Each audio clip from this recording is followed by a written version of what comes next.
Hello, my name is Michael Smith, and this is my project for innovative decision making. This slide basically covers the contents of the project. We will cover a brief overview of the Ohio State Highway Patrol and how I would approach the decision on modifying the uniform standards to allow facial hair and visible tattoos. Some of the more important slides will include deciding on the appropriate method for selecting a decision-making method, eliminating bias from our judgment, using prior examples to help guide future decisions, and how to nudge people towards good decisions. The whole point of having a process for making rational decisions is to use all available resources to optimize the decision-making process. In business and in life, we face some substantial decisions, and the faster and better we can make them, the better it will be for all interested parties. A process in place will help to maximize efficiency and productivity. The Ohio State Highway Patrol started in 1933 and is Ohio's law enforcement agency. I've worked for the patrol for over 12 years. The primary focus of the Highway Patrol is traffic law enforcement, criminal interdiction, impaired driver apprehension, and traffic crash investigation. Unlike other law enforcement agencies, the patrol only has jurisdiction on the roadways. The patrol also covers the state facilities, such as the governor's residence and the State House. One of the biggest issues that especially gets raised during discussions on recruitment and retention is facial hair and visible tattoos. Other agencies allow their officers to grow mustaches and neatly trimmed beards, as well as displaying visible tattoos. The tattoo policy was adjusted in 2022 and has already had an effect on recruitment. The question is, should the Highway Patrol allow facial hair for men and visible tattoos?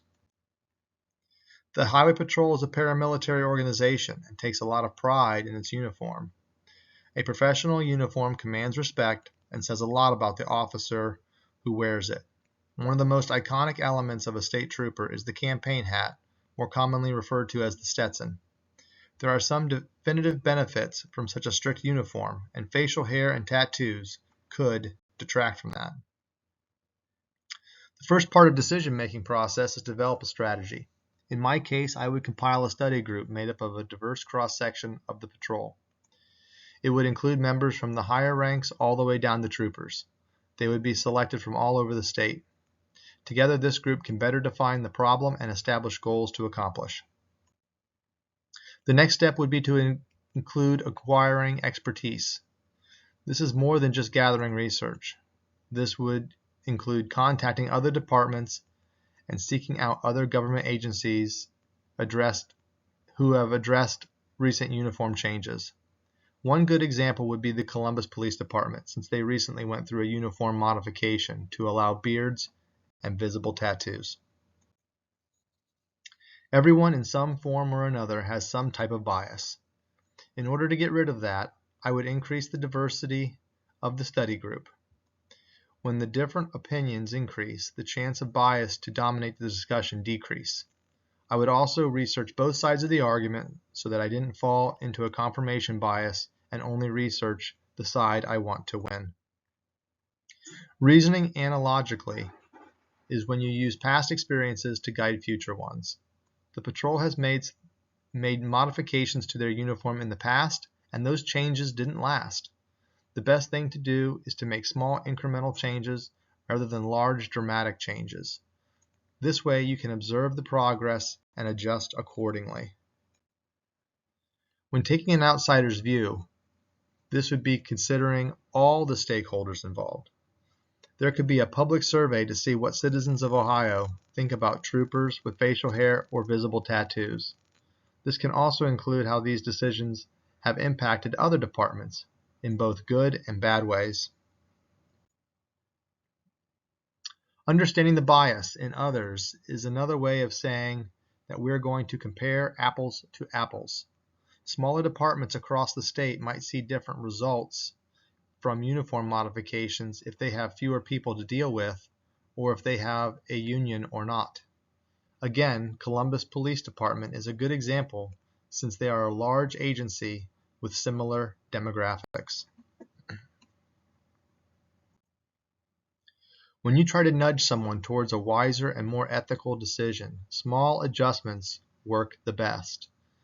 When you rely on past experiences, people can have a familiar place to reference. Downstream consequences need considered. In the case of the Highway Patrol, I would start with mustaches only and modify the uniform for officers with visible tattoos so they wouldn't need to wear a necktie in the summer. Once these small changes get adopted, then additional changes can be suggested. If I were to lead the decision-making process, I would start with a committee of peers and seek their diverse opinions.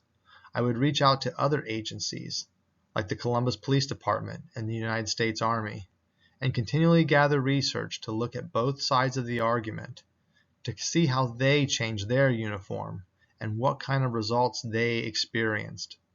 Finally, my recommendations would include small, iterative decisions that would be easy to accept and easy to reverse if need be. Looking over the research that I conducted, through the decision-making model that I created, the answer is yes. The Ohio State Highway Patrol should modify their uniform standards. This would update their uniform with the wants of tenured troopers and be more accepting of the younger generations.